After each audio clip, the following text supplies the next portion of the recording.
Mga kagandang buhay, may nabili po si Danny na baka. So matagal na pong hindi sumisipat si Danny, pero ngayon may nabili po si Danny na isa. Ano ba ang istorya sa likod ng nabiling baka na to ni Danny? At sasabihin ko po sa inyo yan sa pagbabalik po ng Sols Ganang Buhay.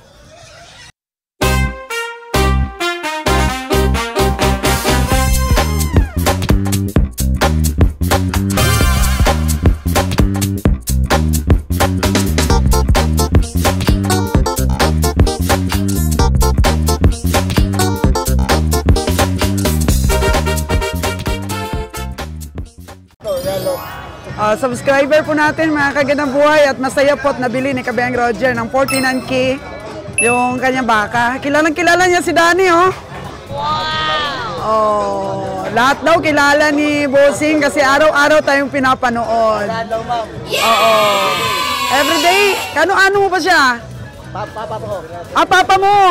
Ayan, so nais natin magpasalamat sa ating pong subscriber na hinanap talaga po si Kabiang Roger para ipasipat yung kanyang baka. Bossing, ano paggamitan mo ng pera? Para pang enrollment mga bata. Oh, enrollment po para po sa mga bata, sa mga college po ni Bossing. Yan. Kaya maraming salamat sa ating mga subscriber dyan. Nakilala yung ating mga tauhan. Alam nyo ba mga kagandang buhay?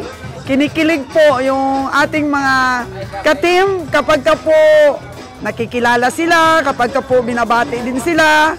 Kinikilig po sila niyan mga kagandang buhay. Tawang-tawa po sila kung nakikilala sila ng ating mga viewers, ng ating po mga subscriber. Ayan. So, nabili ni Kabiang Roger ang baka po ng ating subscriber. At sa ating mga subscriber dyan na naniniwala po sa sipat ni Kabiang Roger, thank you so much. Kasi sa totoo lang po, kahit na panalo, matalo si Kabiang Roger sa sipat, stick pa rin po at nakatayo pa rin po si kagandang buhay ninyo at saka si Kabiang Roger dito po sa negosyo natin. Kaya malaking bagay po yung ganito.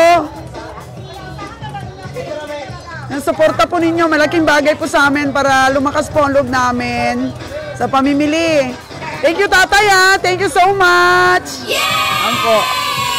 Kain na muna tayo para po makasipat after pa po ng kain namin. Meron pa po kaming kulang na tatlo na lang yung kulang namin para makabiyahe kami bukas. Kaya kain muna kami para makasipat ulit. Tatlo na lang po, pero tama na po si Kabiang Roger sa mga babaeng baka. So nakabilang na po dapat kasi yung mga babaeng baka naming nabibili. Hindi po dapat na marami ang nabili naming babae. So, kuta na po kami sa babaeng baka. Hanapin namin po yung mga lalaki naman na baka. At makabiyahe na po tayo bukas.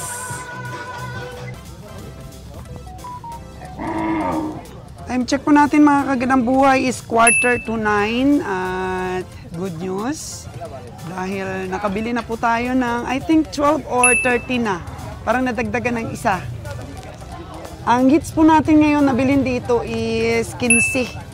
15 po mga kagandang buhay. So meron pa pong mga baka na hindi nabili. Marami pa. Pero yung pinipili po talaga ng ating mga kabiyahe ay siyempre yung mga sulid po ang laman. Kahit medium lang po talaga ang taba, ang panaba ng baka, kung medyo matigas ang laman.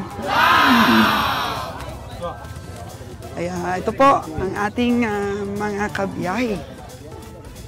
Para pag nakompleto na natin ay sapat na. Para tumulak na po tayo pa uwi. Mga 10 o'clock in the morning kasi wala naman po tayong truck.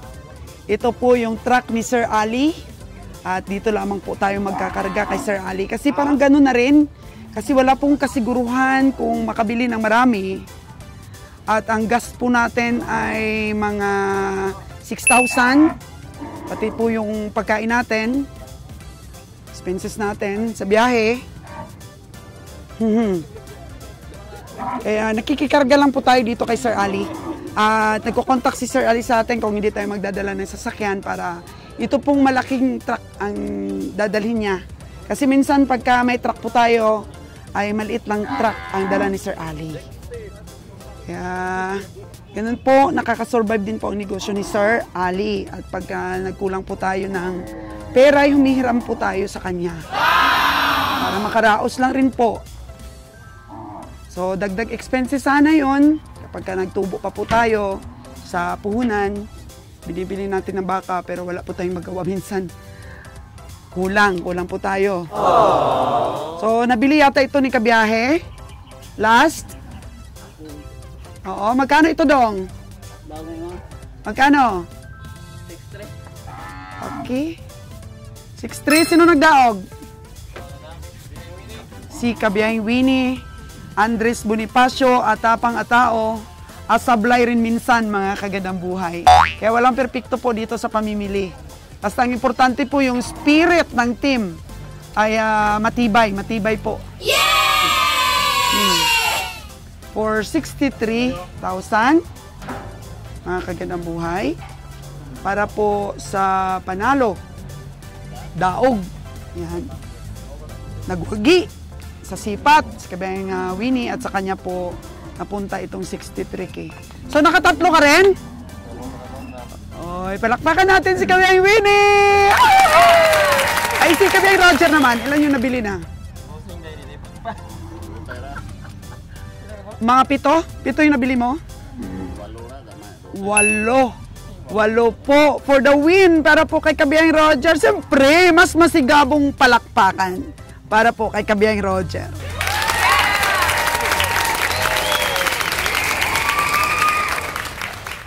Kailangan lang po talaga na lagyan ng ear tag para po ang intact record.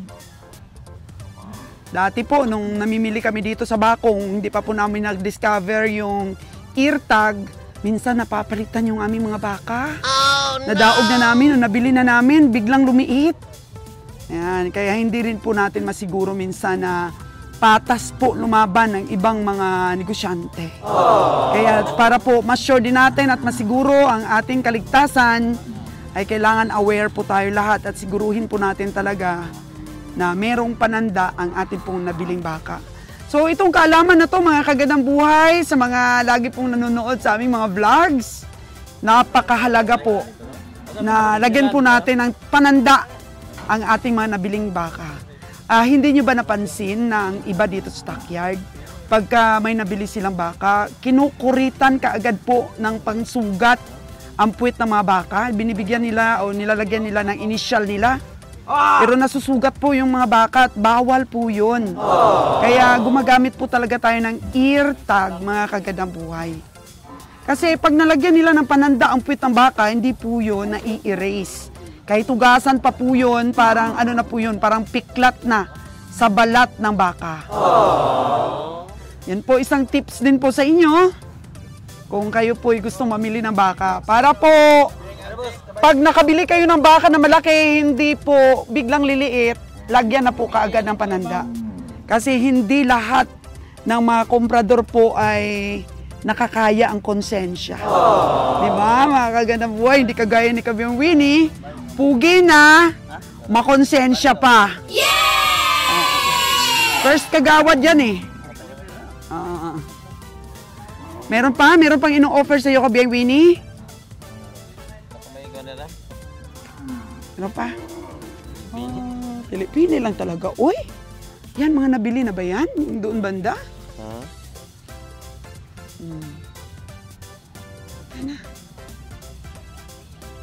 Yun. Check po talaga ni Danny yan. Kabiyaheng Roger, check din.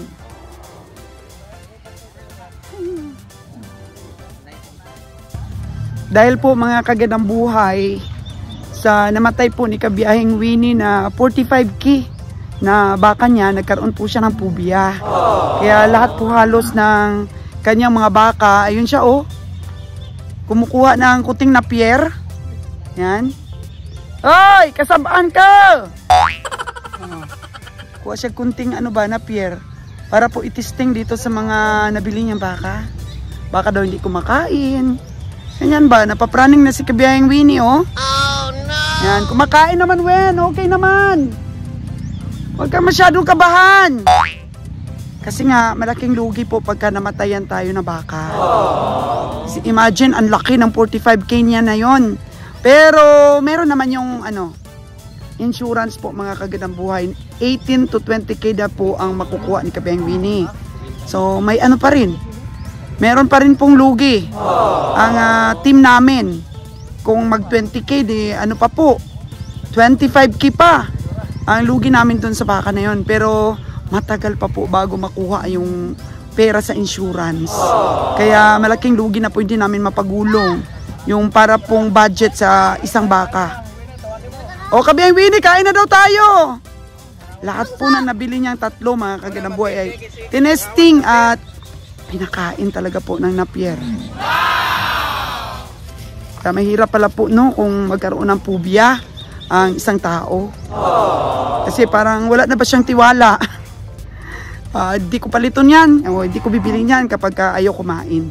Kaya sinisiguro niya po talaga na kakain yung nabili niyang baka. Nakatatlo po siya. At lahat yon na testing niya mga kagandang buhay. Ayan, kagaya niyan po mga kagandang buhay Yan, nakahiga po yung baka na yan. So, mura po kaninang umaga, nakahiga lang siya. At binibiro po ng mga ibang komprador na may arthritis daw po itong baka na to, kaya hindi po makatayo. Pero ang totoo po mga kagandang buhay, natamaan po ang bakang ito sa sobrang painom at tingal po ng tubig. Kaya nakakalungkot mga kagandang buhay. Kaya si Kabiyahing Winnie nagkaroon po ng phobia or na-trauma siya sa bili ng baka dahil hindi naman po talaga biro. Yung mamatayan ka po ng baka, nagkakahalaga ng 45,000. Napakalaki po yun. Napakahirap pong tumubo sa baka tapos mamatayan ka lang. So, Kabiyahing Winnie! Halika na! Halos ayaw iwanan po yung nabili niyang baka. Kain na daw tayo! Pinapakain pa rin po. Ay, brown na baka pinapakain niyo pa rin.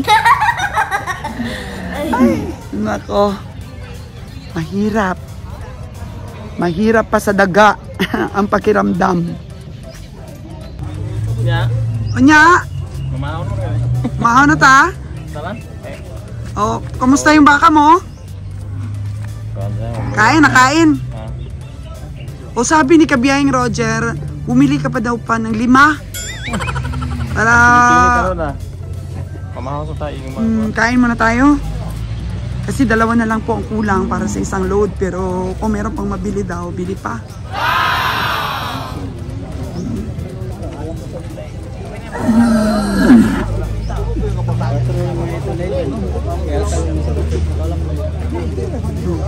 Dami pa. Ang dami pa po. Kakain po muna kami. Baka may mabili pa.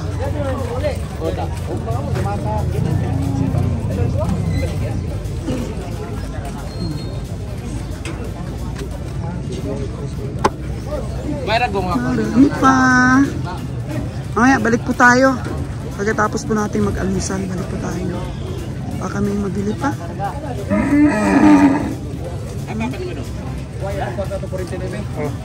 Hindi na natin nakikita yung ating mga kagandang buhay. Yes!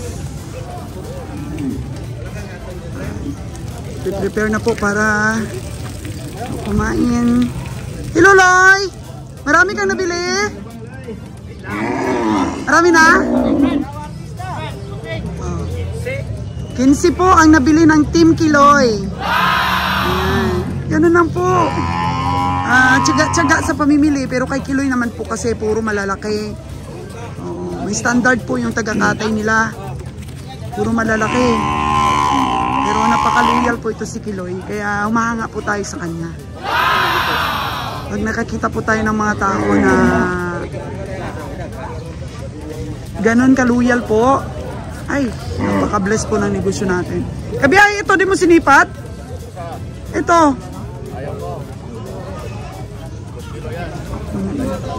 Dami pa.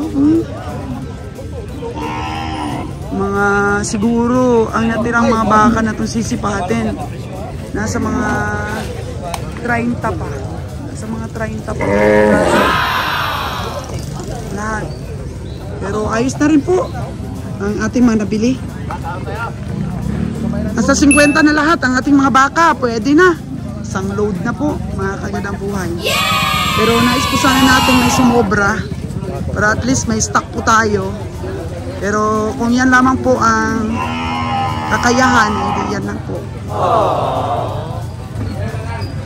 Ilan na lahat baka natin? 50 na? 50? 50 na kape. Kapi na? 14 man ito rin. 14. 37 ito. 51. 51 na po pala kasi may nabili pa si Kabiyang Bini. Yung last niya nabili na 63K. Yan. 51 na. 51 na pero kung may pangdagdag, dagdag pa tayo. Dagdag pa na. Para susunod si Mana na po. Oh. O baka karga tayo ng 52, no? O, karga tayo 52 daw. Kahit makaisa lang. At saka kung sumobra, iwanan natin yung medyo payat at pwede pang patabain. Oo. Okay, kain muna tayo mga kagandang buhay. Tapos na po kaming kumain mga kagandang buhay at may pinakita po si Danny Boy sa atin. Kasi kanina pa daw na umpisa ng sipatan, nung maagang-maaga pa, meron pong nasipat si Kabeng Roger ng 63K. Pero hindi po pumayag yung ahente. Kasi gusto niya 68. Gusto niya talaga daw 68. Kaya nung tinawad ni Kabeng Roger ng 63, hindi siya pumayag, mga kagandang buhay. At pinabiding pa yung baka. O di, hinayaan lang ni Kabeng Roger. Maya-maya po, mga after 30 minutes, lumapit po ulit yung ahente at payag na daw siya sa 63K na tawad ni Kabiyahe. Pero sabi ni Kabiyahe, may nabili na siya. At totoo naman, may nabili na po siyang inahin. Kasi inahin po yun, yung sinipat niya ng 63. Sabi niya na nakabili na ako kasi dapat kanina binigay mo na agad sa tawad ko. Kaya balik-balik siya kay Roger, hindi talaga binili ni Kabiyang Roger.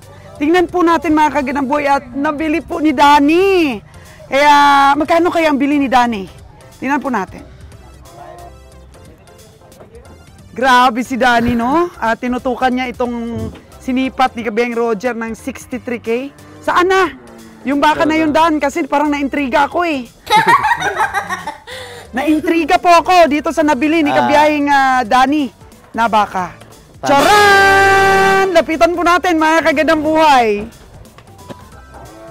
Ano kaya ang tingin ni Kabiyang Roger nito, Dan, nung sinipat niya ng 63K? Nalakihan siya sa baka? Oo. Di ba inahin? Wala pa kaagig anak, Dam. Dumalaga, pero matanda na. Hindi talaga siya nag-hit. Pero narinig mo nung sinipat ni Kabiyang Roger ng 63? Nandyan ka sa tabi ni Kabiyang Roger. At anong nangyari? Anong nangyari? Dili pa niya ibigay kay 6'8". Okay. Yan gusto. Oo. Pero walang nag-bid siguro na iba, Dan. So sinubaybayan mo na itong baka na to. Wala talagang pumatol. Kasi nga, siyempre inahin. Ang taas na baka, no? Dumulaga pa na, Dam. So ano ang kwento? Bakit nalaman mo na binibenta na lang ng 55? Wala naman ni Dam. Wala na ni bili. Kaysa magasto pa sila sa pamasahe. Okay. Oo. Amo na ni Kabiyang Roger. Ito na. Ang baka. So tanungin kita. Kabiyang Roger. Bakit nasipat mo ito ng 63K kanina maaga pa? Anong paningin mo dito sa baka na to? Ganun talaga. May shadow kasi siya paggabi, beware tayo, tumingin ng madaling araw. Madilim pa. Pero kung binigay niya, piliin ko talaga 6'3". Oo. Ngayon, ayaw na niya. This 5'4" siya. Hindi 60, naging 5'4" lang. Tingnan mo mga kagandang buhay. Sabi ko kay Danny, kung 5'4", bilhin mo. Eh, binili, nakuha naman niya. Sabi niya, binigay. Kung binigay, doon po. Oo. Eh, penalty tadi ya, pilam di preja. Lebih mil. Binil po, mga kagandang buhay. Kasi unang sipat ni Kabiyay 63. Gusto 68, Dan. Pero okay naman, kaon man. Ako sa kaon. Kaon nila. Wala ba yung kaon? Naku, napakalaking bukol sana kay Kabiyang Roger ito. Kung nabili niya Ito mabigat 63. na baka. Ito mabigat na baka. Kanino ito kay Winnie? Kaya nalon. Kay Nalonog? Kaya nga, may sakit pa oh. Ano yan? Pwede kainin yung bukol na yan? Yun ang anting-anting niya. Anting-anting. Anting-anting? Anting-anting yan. Bulsa na boss, bulsa. Oh, bulsa? Nandiyan yung pwersa niya, nakasalalay yung pwersa niya. Oh. Yan, niluluko mo naman yata ako, Jer eh. Ganun talaga, totoo lang. So mga kagandang buhay, dahil sa tiyaga po ni Danny at saka nagamit niya po yung pagkamaritis niya, palakpakan po natin si Danny. Yay! Nabili na po ito ng 50-40. Ayos na pong presyo yan mga kagandang buhay. Kasi dumalaga po pero hindi nakaranas mga anak. Ako, ang galing naman. Kaya inantabayanan talaga ni Danny itong baka na to dahil kursunada niya po talaga. At nung narinig na niya na nagbaba na yung may-ari, kasi siguro mga 4 na beses pong bumalik kay Kabiyang Roger na binibigay na daw ng 63. Kaysa kakatingin-tingin po ni Kabiyang Roger, medyo lumiit po ang baka nung bandang lumiwanag na. Nina, mahirap daw magsipa talaga pag madilim pa, no? Mukhang malaki ang baka. Kasi mataas siya dan eh. Oo, mataas siya. Oo. Dapat minog. Oh, may katawagan si Danny, oh. Investigar pa kung madam. Okay. May kadate si Danny. No. Ayan po, mga kagandang buhay. So, ayos, masaya po ako dito sa nabili ni Danny. Ba? Ang leksyon po, mga kagandang buhay, hindi lang po sa aming mga komprador, kundi nasa mga ahinti din po minsan. Kasi sinipat ni Kabiyang Roger ng 63, 68 po ang tunay na price ng ahinti. Madaling araw, so medyo siguro nakita ni Kabiyang Roger na medyo mataas ang tindig ng baka at may katawan naman po talaga ang baka. Pero napakamahal po sa 63K. Ayan. So hindi pumayag. At nung lumiwanag na mga kagandang buhay ay nakita na talaga ang totoong tamanyo. Kaya mahirap sumipat talaga pagka hindi mo inikot-ikutan na maliwanag. So inayawan na po ito ni Kabiyang Roger. Kaya leksyon din po mga kagandang buhay minsan sa mga ahinti na pipinalty. Kasi gusto talaga yung mataas na presyo sa mga hayop nila kahit sabihin pa po na meron na silang tubo doon, napakalaki na pong tubo doon mga kagandang buhay.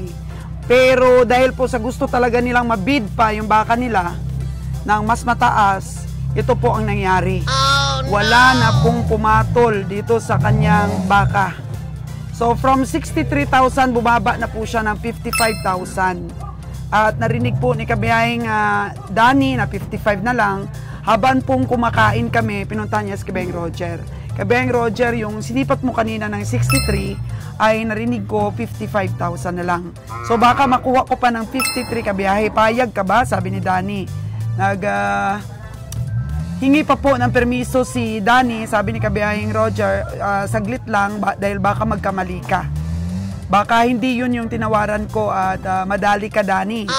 So, nung na-confirm po ni Kabiyahing Roger na ito talaga yung baka tinawaran niya ng 63 na hindi po binigay ng ahinti at pinabid pa po ng 68, ay nag-okay po si Kabiyahing Roger na kunin mo ng 54. Pagka binigay ng 54, ay kunin mo na.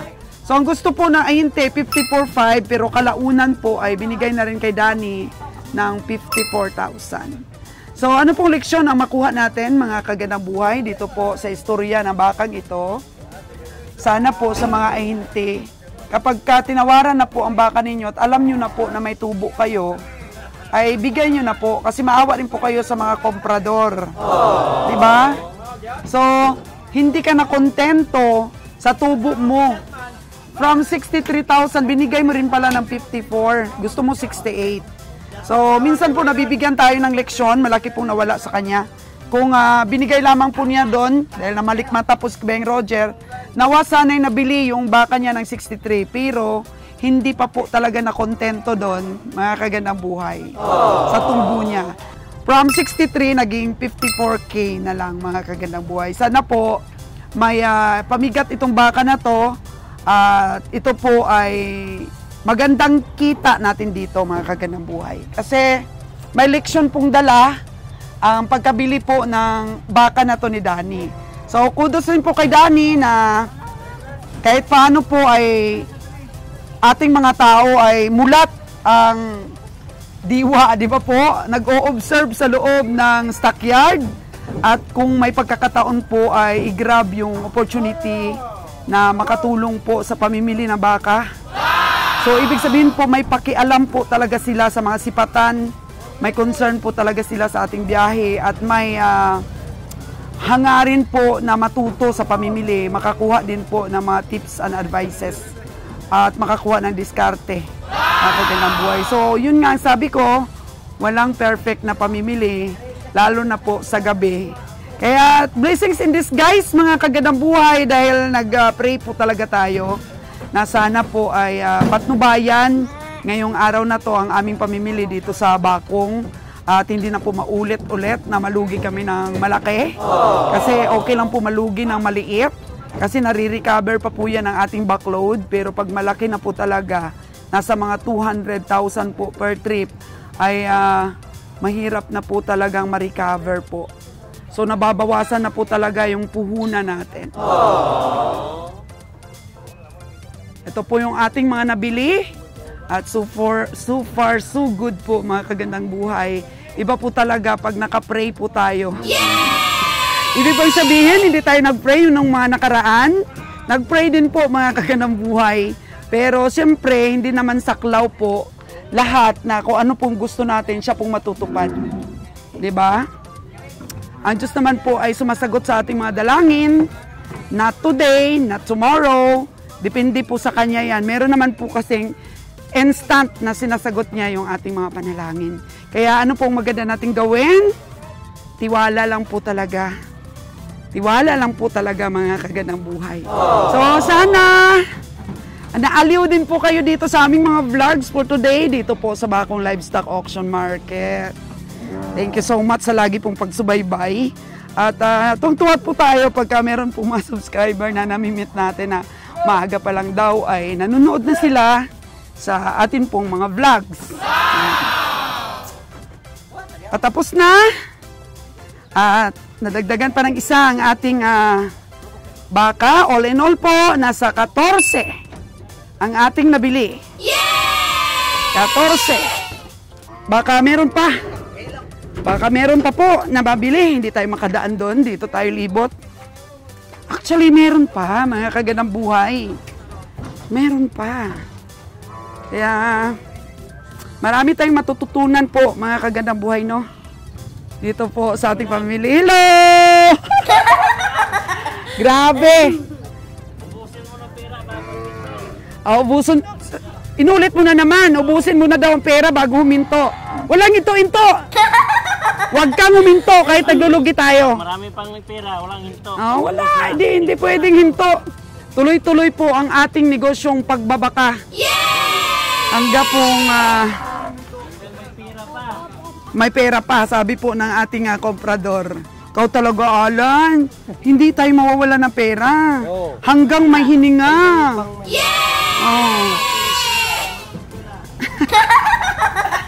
Pag may pera pa daw, tuloy-tuloy ang pamimili. Hello, Tay! Magandang buhay! Oo, si Tatay po naniningil dito ng ating parking fee. Ayun po si Tatay. So, makita din si Tatay. Sa dami ba namang nakaparking, oh? Sisingilin po ni Tatay yan.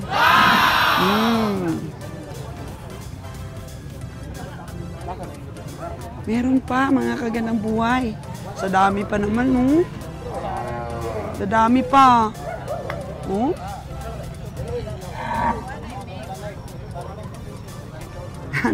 Balik tayo ulit dito sa ating mga kabiyahe. Dahil actually, palis na rin po tayo. Oras po natin is alas 9 ng umaga. Alas 9 po ng umaga ang oras natin.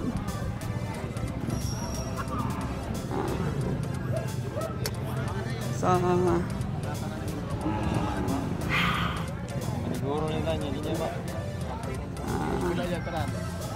Uy. Dugangan to. Oh. Dugangan mo sa bundok yung pinamili mo? Oh, tara, bundok ta. Oh. Bundok na kami, mamundok ang mga kabiyahe natin. So, mamundok na po ang mga kabiyahe natin po, mga kagandang buhay. Ang leader po namin ay si First Kagawad Winnie Di Makulangan ng Diskarte. So naman, di pa nga tapos eh. Oh, Kopramil. Si Kabay Roger ang mag-drive, eh paano? Eh, kargahan natin yan ng Kopramil. Si Dani? Ah, sige. So, hindi na ba tayo maghugas sa paa? Kasi bibili ako doon ng electric fan sa bahay para kay Winnie at kay Nalon. Manghugas kay punta tayo sa mall.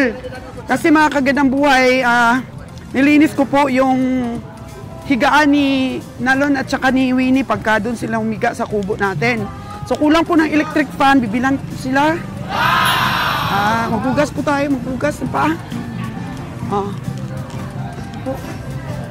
Hugas tayo kasi nakakahiya naman po na punta tayo ng ng mall ay madumi yung paa natin, oh. Kaya hugasan po natin mga kagandang buhay. Doon sa kabila yata kabiyahe.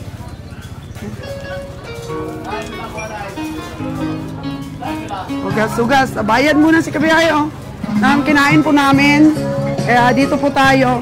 May brush ka ba, Day? Pwede ba i-brush sa chinilas? Hindi pwede, no? Pwede? Ay, salamat. May sabon dira, Day? Ano lang dayo, yung pula ba na, na sunrocks? Ilagay dito, Dayo. Salamat kaayo, Day, ha? Yan po, mga kagandang buhay. Maghugas po tayo dito ng paa. Thank you so much po sa panunod. I love you all.